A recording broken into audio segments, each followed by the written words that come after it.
नमस्कार, मैं सुरेश कुमार। सबसे पहले आपसे रिक्वेस्ट है कि अगर आपने चैनल को सब्सक्राइब नहीं किया है तो सब्सक्राइब बटन पे क्लिक करके चैनल को ज़रूर सब्सक्राइब कर लें।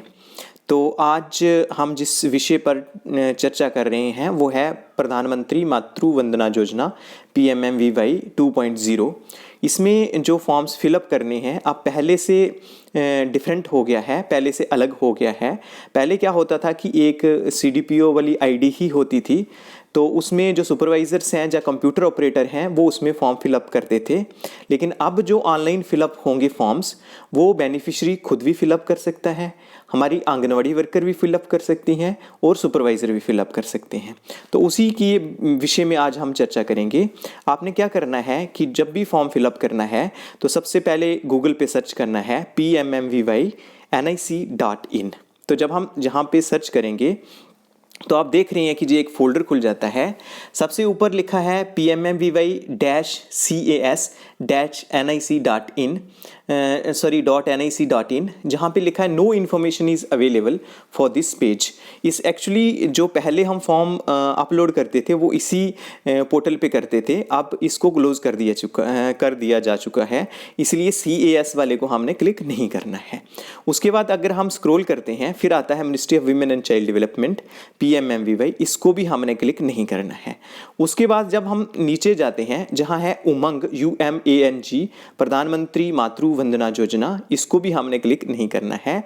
तो हम 4th नंबर पे जो है PMMVY.nic.in, याद रखिएगा PMMVY.nic.in, इसको हम क्लिक करेंगे। जैसे ही हम इसको क्लिक करते हैं तो एक न्यू फोल्डर खुल जाता है, महिला एवं बाल विकास मंत्रालय, ministry of women and child development.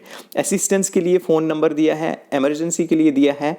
फिर उसके बाद हमारी ऑनरेबल मिनिस्टर की फ़ोटो है, ऑनरेबल जो मिनिस्टर ऑफ स्टेट हैं उनकी फ़ोटो है। उसके बाद एक स्ट्रिप दिख रहा है, कौन सा, जो ग्रीन कलर का स्ट्रिप है, एक पट्टी दिख रही है ग्रीन कलर की।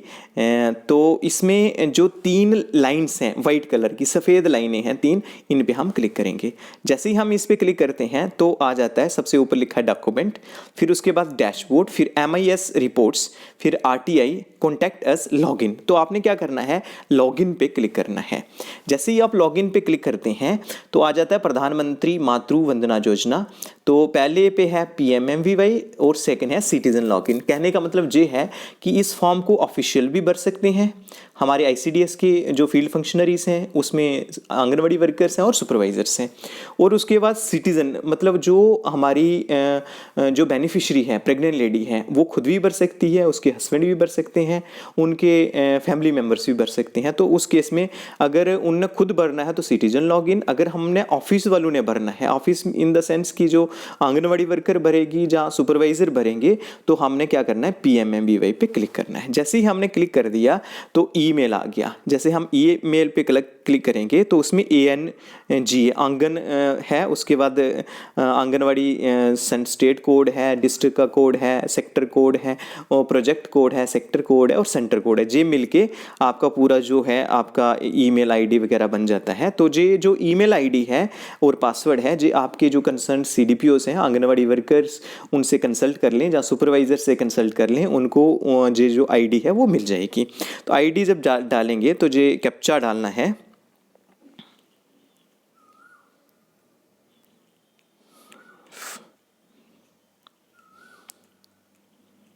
जब हम कैप्चा डालेंगे तो लॉगिन पे क्लिक करेंगे। जैसे ही हम लॉगिन पे क्लिक करते हैं तो उसके बाद नया फोल्डर जो खुलता है तो हम देखेंगे कि जो हमारे लेफ़्ट साइड में है 3 लाइनें दिख रही हैं, ये लाइंस, इन पे हम क्लिक करेंगे। तो उसके बाद जब हम क्लिक करेंगे सबसे ऊपर आता है होम। होम के नीचे हैं डाटा एंट्री, डाटा एंट्री पे हम क्लिक करेंगे। जब हम डाटा एंट्री पे क्लिक करते हैं तो सबसे पहले आता है बेनिफिशियरी रजिस्ट्रेशन, क्योंकि हमने बेनिफिशियरी को ही रजिस्टर करना है तो यहाँ पे बेनिफिशियरी रजिस्ट्रेशन पे क्लिक करेंगे। जब हम क्लिक करते हैं तो ये पूरा का पूरा जो पर्सनल प्रोफाइल का फोल्डर है ये खुल जाता है। सबसे पहले आ रहा है is beneficiary and employ of central government comma state government or PSU। तो ये ऑलरेडी नो लिखा हुआ है, इसको आपने नो ही रहने देना है, क्योंकि अगर जो गवर्नमेंट एम्प्लॉय है जहाँ PSU में जो एम्प्लॉय है तो PSU हो गया पब्लिक सेक्टर यूनिट, तो इसमें अगर कोई एम्प्लॉय है उस केस में उसको बेनिफिट नहीं मिलता है। तो उसके बाद जो सेकंड वाला है वो है अप्लाइंग फॉर फर्स्ट चाइल्ड और सेकंड गर्ल चाइल्ड। ये दो जहाँ पे ऑप्शन है, अगर पहला बच्चा होता है और सेकंड गर्ल चाइल्ड, इसमें भी कुछ एक आंगनवाड़ी वर्कर्स को कन्फ्यूजन रहती है। कुछ एक पूछ रही थी कि सर ये है कि पहली गर्ल और दूसरी गर्ल, ऐसा नहीं है। ये सिंपली हम ऐसे अंडरस्टैंड करेंगे इसको कि फर्स्ट चाइल्ड का मतलब चाहे वो लड़की होगी चाहे वो लड़का होगा, फर्स्ट केस में पहली जो प्रेगनेंसी होगी उसमें बेनिफिट मिलेगा ही मिलेगा, चाहे वो लड़का है या लड़की है। जो सेकंड प्रेगनेंसी होगी उसके बाद जब बर्थ होगा, अगर लड़की होगी तो आपने फॉर्म फिलअप करना है, अगर वो लड़का होगा उस केस में फॉर्म फिलअप नहीं करना है। जो सेकंड बच्चे की बात कर रहा हूँ मैं। उसके बाद हम सबसे पहले हम फर्स्ट चाइल्ड की ही बात करते हैं, पहला बच्चा है उसके लिए हम अप्लाई कर रहे हैं। फिर है कि नंबर ऑफ लिविंग चिल्ड्रन, अगर हम फर्स्ट के लिए अप्लाई कर रहे हैं दैट मीन्स उनका पहला बच्चा है, इससे पहले कोई बच्चा नहीं था, इसलिए उस केस में 0 आना है। ये ध्यान रखना है, आपने 0 भरना है अगर फर्स्ट चाइल्ड है। उसके बाद डज बेनिफिशियरी हैव आधार, तो आधार बेनिफिशियरी का जो है अगर है तो यस है, अगर ऑलमोस्ट सभी बेनिफिशरीज का आजकल आधार है तो आपने यस लिखना है, अगर नहीं है तो आप नो भी लिख सकते हैं।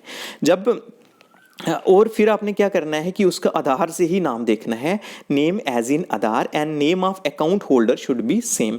कहने का मतलब है कि जो आधार में नाम है और जो अकाउंट में नाम है वो एक ही होना चाहिए। इसको दूसरे शब्दों में कह दें कि जो अकाउंट है वो आधार सीडेड होना चाहिए। इसके जैसे हम आम भाषा में बोलते हैं कि अकाउंट को आधार से लिंक करवाना है, उन जो बैंक में जाके उनको बेनिफिशरीज को पहले ही बताना है कि जो अकाउंट है वो आधार के साथ लिंक होना चाहिए। फिर हम क्या करेंगे, जहां नाम भरेंगे, नाम तो मैं भर देता लेकिन इस समय इशू ये है कि अगर जहां पे नाम है जहां आधार नंबर है, हम जो मोबाइल फ़ोन है अगर मैं यहाँ दे देता हूं तो बाद में क्योंकि ये पर्सनल चीज़ें होती हैं, जो राइट टू प्राइवेसी में आता है, तो जो यूट्यूब है वो वीडियो को डिलीट कर देता है, इसलिए मैं नाम नहीं भर रहा हूँ। आपने क्या करना, सिंपली नाम भरना है, उसके बाद आधार नंबर भर देना है, उसके बाद आपने क्या करना, डेट ऑफ बर्थ। अब क्वेश्चन पैदा होता है कि जहाँ डेट ऑफ बर्थ किसकी भरनी है, जहाँ डेट ऑफ बर्थ भरनी है मदर की, जो प्रेग्नेंट लेडी है उसकी भरनी है। फॉर एग्जांपल जहाँ पे हम वो उसका 96 में बर्थ हुआ है तो आपने 96 पे क्लिक करेंगे, 10 अप्रैल 96, तो 96 पे जब क्लिक करेंगे तो age in years automatically 26 year आ जाएगा। उसके बाद जो नेक्स्ट कॉलम है वो है कैटेगरी का। कैटेगरी में आपने देखना है कि अदर्स मतलब जनरल कैटेगरी वाले होंगे तो अदर्स पे क्लिक करना है, एससी वाले होंगे एससी पे क्लिक करना है, एसटी वाले होंगे तो एसटी पे क्लिक करना है। एसटी में जहाँ पे जेएंडके में गुज्जर बकरवाल्स आते हैं और दूसरी स्टेट्स में जो गद्दीस हैं, सिप्पीस हैं, गोंड्स हैं एट्सेट्रा जो हैं वो एसटी में आते हैं। तो अगर जनरल हैं तो अदर्स पे, जहाँ मैं अदर्स पे क्लिक करता हूँ। उसके बाद आपने क्या करना है, मोबाइल नंबर। मोबाइल नंबर मतलब जो प्रेग्नेंट लेडी हैं जिनका हम फॉर्म फिलअप कर रहे हैं उनका मोबाइल नंबर लिखना है। अब जो एक इम्पॉर्टेंट है वो है eligibility proof. Eligibility proof document type, इसमें ये इसको ऐड किया गया है, पहले ये नहीं था अब ये ऐड किया गया है। डॉक्यूमेंट कौन कौन से, इनमें से जो 8 डॉक्यूमेंट दिए गए हैं इसमें से एक डॉक्यूमेंट होना ज़रूरी है, ये कंपलसरी है। एक है कि women whose net family income is less than 8 lakh per annum, family income 8 lakh per annum ये तो जो कंसर्न तहसीलदार हैं वो देंगे। अगर हमारे बेनिफिशरी के पास ये सर्टिफिकेट नहीं है उस केस में जो एमजी नरेगा जॉब कार्ड है वो भी चलेगा। अगर वो भी नहीं है तो अगर जो किसान सम्मान निधि से बेनिफिट लेते हैं वो वाला कार्ड चल जाएगा। अगर वो भी नहीं है तो ई श्रम कार्ड चल जाएगा। ई श्रम कार्ड भी नहीं है तो जो आयुष्मान भारत वाला कार्ड है जो है वुमेन बेनिफिशरी अंडर प्रधानमंत्री जन आरोग्य योजना, तो ये आयुष्मान भारत वाला कार्ड मैक्सिमम के पास होता है वो भी चल जाएगा। अगर वो भी नहीं है तो बीपीएल राशन कार्ड चल जाएगा। उसके बाद अगर जो डिसेबल लेडीज़ हैं, दिव्यांगजन हैं, उनका 40% डिसेबिलिटी वो जो यूआईडी है वो भी चल जाएगा। और प्रेग्नेंट और लैक्टेटिंग अगर आंगनवाड़ी वर्कर हैं तो वो सर्टिफिकेट लेंगी सीडीपीओ से, आंगनवाड़ी वर्कर्स और हेल्पर्स, और आशा वर्कर्स जो सर्टिफिकेट लेंगी बीएमओ से। तो इन 8 में से कोई एक आपने भरना है।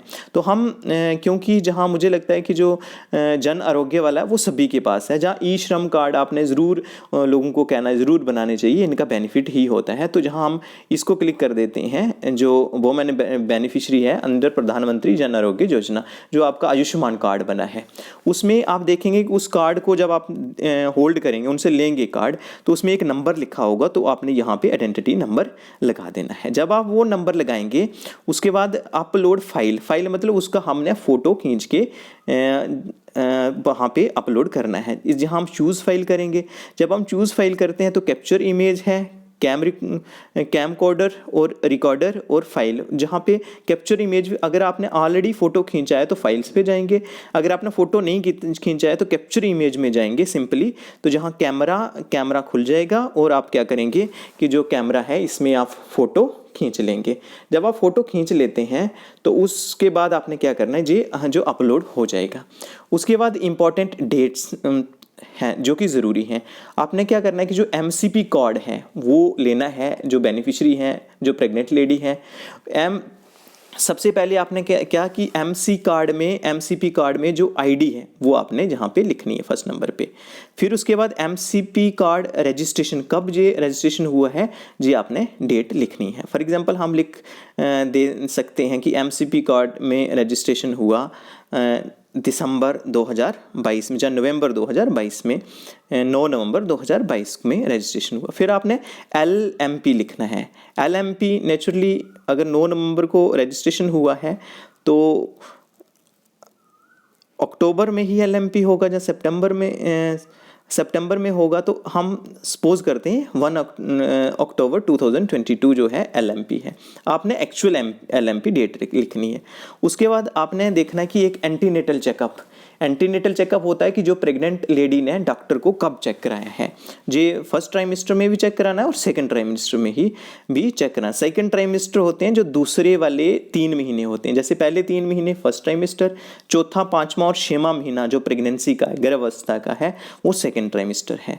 तो आप यहाँ पे आपने क्या करना है कि ये जो डेट डालनी है कि एंटीनेटल चेकअप की डेट डालनी है, तो आप डेट डाल देंगे।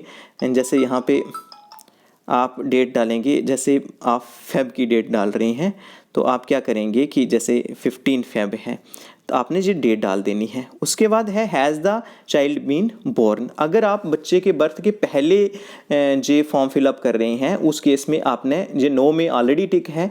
उसके बाद एक्चुअल डेट ऑफ बर्थ अगर बच्चे का है तो ठीक है, अगर बच्चे का बर्थ नहीं हुआ है तो आपने ये नहीं लिखना है। उसके बाद एड्रेस देना है, रूरल एरिया है या अर्बन, और गांव वाला एरिया है तो रूरल होगा, सिटी वाला है या टाउन वाला है तो अर्बन होगा। फिर उसके बाद आपने क्या करना है कि यहाँ पे एड्रेस भर देना है, वो कौन से गाँव का है या कौन सा टाउन है। उसके बाद जहाँ पे स्टेट JNK आ रहा है, डिस्ट्रिक्ट राजौरी, ब्लॉक सुंदरबनी, क्योंकि हमने ऑलरेडी जो हमारे ब्लॉक की ही ID थी। उसके बाद सिलेक्ट विलेज, इसमें से आपने जो विलेज है वो सिलेक्ट कर देना है। जब आप विलेज सेलेक्ट करेंगे उसके बाद वहाँ का पिन कोड क्या है वो आपने पिन कोड करना है। उसके बाद आपने क्या करना है कि बेनिफिशियरी का जो बैंक अकाउंट है, वो जो पासबुक है, वो जो कॉपी है बैंक वाली, वो आपने लेनी है। उसमें देखना है कि IFSC कोड क्या है। हर एक जो बैंक है, जैसे बैंक है और उसकी ब्रांच है, वहाँ IFSC कोड होता है। जैसे ही आप IFSC कोड भरेंगे आपने चेक पे क्लिक करना है। जब चेक पे क्लिक करेंगे तो ऑटोमेटिकली बैंक ब्रांच का नाम आ जाएगा और बैंक का नाम आ जाएगा। फिर आपने क्या करना है कि अकाउंट नंबर, जो याद रखिए अकाउंट नंबर गलत नहीं होना चाहिए। आपने अच्छे ढंग से 1-2 बार देख लेना है कि कोई गलत तो नहीं डिजिट पड़ रहा है, तो अकाउंट नंबर आपने यहाँ लिख देना है और लास्ट में आपने क्या करना है, सबमिट करना है।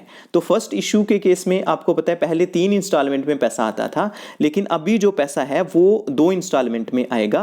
वो क्या होगा कि जो पहली इंस्टॉलमेंट है वो 3000 की है और दूसरी इंस्टॉलमेंट 2000 की है। पहली इंस्टॉलमेंट तो आप कभी भी फिलअप कर सकते हैं, प्रेगनेंसी के दौरान एक एंटीनेटल चेकअप हुआ होना चाहिए। और जो दूसरी इंस्टॉलमेंट है वो जब बच्ची का जब बर्थ हो जाता है, वो 3.5 महीने का जो पेंटावेलेंट इंजेक्शन लगता है, थर्ड पेंटावेलेंट इंजेक्शन लगता है, उस केस में तब आपने वो जब इंजेक्शन लग जाएगा तब आपने सेकंड फॉर्म फिलअप करना है। जो हम आपको बाद में बताएंगे कि सेकंड फॉर्म कैसे फिलअप करना है। फिलहाल हम देखते हैं कि जो दूसरा है सेकंड गर्ल चाइल्ड में, अगर सेकंड गर्ल चाइल्ड है तो आपने सेकंड जहाँ पे क्लिक करना है। उस केस में नंबर ऑफ लिविंग चिल्ड्रन 1 होगा, क्योंकि जो दूसरा बच्चा है जो वो प्रेग्नेंट लेडी हैं, लैक्टेटिंग मदर हैं, उनका दूसरी बच्ची होंगी, मतलब पहला बेटा है या बेटी है उनका तो बर्थ हो चुका होगा, लेकिन दूसरा जो बर्थ हुआ है वो बच्ची हुई है, उस केस में नंबर ऑफ लिविंग चिल्ड्रन 1 होगा। ये अलग बात है कि अगर अनफॉर्चुनेटली कोई किसी की डेथ हो गई हो बच्चे की, पहले बच्चे की, तो उस केस में आप 0 लिख सकते हैं, अदरवाइज जहाँ पे मैक्सिमम केसेस में 1 होगा। उसके बाद आधार कार्ड जैसे ही प्रोसीजर पहले बताया है, ये पूरा वही प्रोसीजर होगा, जितने भी डॉक्यूमेंट्स हैं वही लगेंगे। तो आपने क्या करना है कि ये ध्यान रखना है कि इसमें क्या होगा कि इसमें जब बच्ची का बर्थ हो जाएगा उसके 3.5 महीने के बाद जब पेंटावेलेंट, थर्ड पेंटावेलेंट लग जाएगा, जो वैक्सीनेशन का पूरा जो फर्स्ट साइकिल है वो कंप्लीट हो जाएगा, आपने तब फॉर्म फिलअप करना है। तो यहाँ पे वही चाहिए। इसमें एक अगर हम डिफरेंस देखें, पहले हस्बैंड का आधार नंबर चाहिए होता था, अब हस्बैंड का आधार नंबर नहीं चाहिए। दूसरा ये है कि ये जो है हमें एक MCP कार्ड चाहिए होता है, उसके बाद जिसमें LMP एंटीनेटल चेकअप वगैरह लिखा हो, एक अकाउंट नंबर चाहिए होता है और एक प्रूफ चाहिए होता है, एलिजिबिलिटी प्रूफ। इसमें जो प्रूफ में 8 जे दिए गए हैं डॉक्यूमेंट्स, तो जे हमने जो बात की है, इन 8 में से कोई एक डॉक्यूमेंट ज़रूर होना चाहिए और उस डॉक्यूमेंट को अपलोड करना है। अब एक बात होगी जी आंगनवाड़ी वर्कर की। अब हम बात करते हैं कि सुपरवाइज़र कैसे, सुपरवाइज़र्स भी भर सकते हैं। इसमें वो दोबारा से क्या करेंगे, यहाँ जाएंगे जे दोबारा से वो क्या करेंगे, अपनी PMMVY में ही उस समय जो सुपरवाइज़र अपनी जो ID है उसको लॉगिन करेंगे। उसके बाद जहाँ कैप्चा आता है,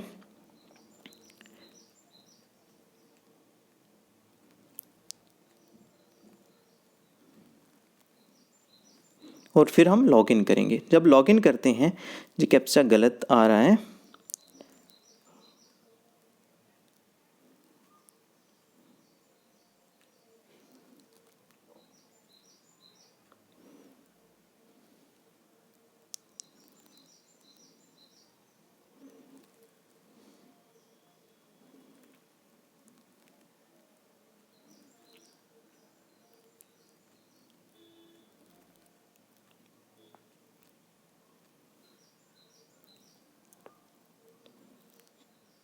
तो जैसे ही हम लॉगिन करते हैं जे सुपरवाइज़र की ID से, जे दोबारा से जो डैशबोर्ड है वो खुल जाएगा। फिर हमने दोबारा से जो 3 जे लेफ़्ट साइड में जो 3 लाइंस दिख रही हैं, इन पे हमने क्लिक करना है। फिर पहले है होम, उसके बाद है डाटा एंट्री। डाटा एंट्री पे क्लिक करेंगे तो बेनिफिशियरी रजिस्ट्रेशन पे हम क्लिक करेंगे तो जो पूरा वैसे का वैसे ही जो फाइल है वो पर्सनल प्रोफाइल है वो खुल जाएगी। अब हम तीसरी बात करेंगे। तीसरा है कि जो बेनिफिशरी है, कहने का मतलब कि जो प्रेग्नेंट लेडी है, जहाँ जो लैक्टेटिंग मदर है, वो खुद भी फॉर्म फिलअप कर सकती हैं, उनके जो फैमिली मेम्बर्स हैं वो भी फॉर्म फिलअप कर सकते हैं। उस केस में आपने उन्हें बताना है कि वो क्या करेंगे कि सिटीज़न लॉगिन, सिटीज़न मतलब कोई भी सिटीज़न ऑफ इंडिया है तो वो लॉगिन कर सकता है। तो सिटीज़न, जहाँ पे सिटीज़न लॉगिन पे क्लिक कर सकते हैं। उस केस में क्या करना है, उन्होंने सबसे पहले अपना जहाँ फ़ोन नंबर देना है। जैसे मैं अपना ही फ़ोन नंबर जहाँ क्लिक करता हूँ, उसके बाद वेरीफाई पे क्लिक करना है। जब वेरीफाई पे क्लिक करेंगे तो एक OTP आएगा, जहाँ पे उनके फ़ोन पे एक OTP आएगा। तो वो OTP अभी जहाँ आने में टाइम लग रहा है, तो जहाँ पे लिखा है please enter 1 time password to verify your account, तो जी आ गया है OTP।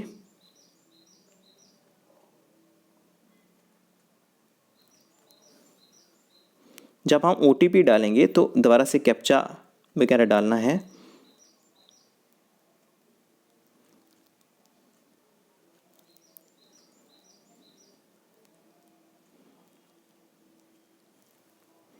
तो वैलिडेट पे क्लिक करना है। जब हम वैलिडेट पे क्लिक करते हैं तो ये आ जाता है वेलकम टू PMMVY डैशबोर्ड। तो इसमें होम है, डाटा एंट्री है। तो डाटा एंट्री में जब क्लिक करेंगे तो बेनिफिशियरी रजिस्ट्रेशन, तो जहाँ पे बेनिफिशियरी रजिस्ट्रेशन पे जब हम क्लिक करते हैं तो ये पूरा पर्सनल प्रोफाइल वैसा ही आ जाता है, वैसे का वैसा फोल्डर खुल जाता है। तो पेरेंट्स क्या करेंगे, उसमें जो प्रेग्नेंट लेडी है खुद भी फिलअप कर सकती है, उसके हस्बैंड फिलअप कर सकते हैं, ब्रदर फिलअप कर सकते हैं, उनके फादर इन लॉ फिलअप कर सकते हैं, घर में कोई भी मेम्बर है वो फिलअप कर सकता है।